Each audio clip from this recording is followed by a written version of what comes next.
Once you have your LINOCUT carved and ready to ink, you'll choose the colors that you'd like to use and get a sheet of plexiglass for mixing.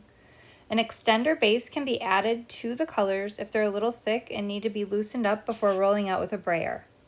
Because black printing ink is water soluble, water can also be added to the inks to loosen them up before rolling them out with a brayer.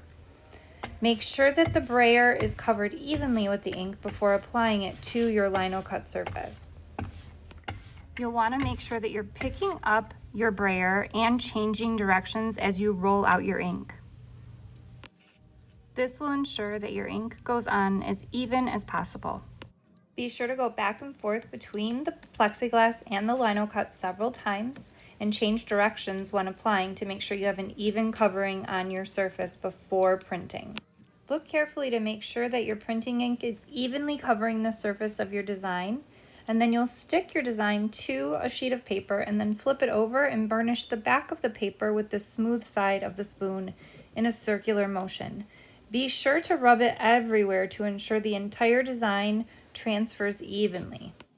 Pay attention to feel for the edges and corners of the plate because sometimes those are easily missed.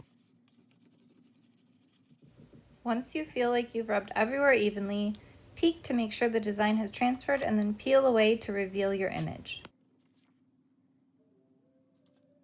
Before using the remaining ink, be sure to mix it up with a little bit of water and get it the right consistency so that it can evenly coat the brayer and it isn't too thick.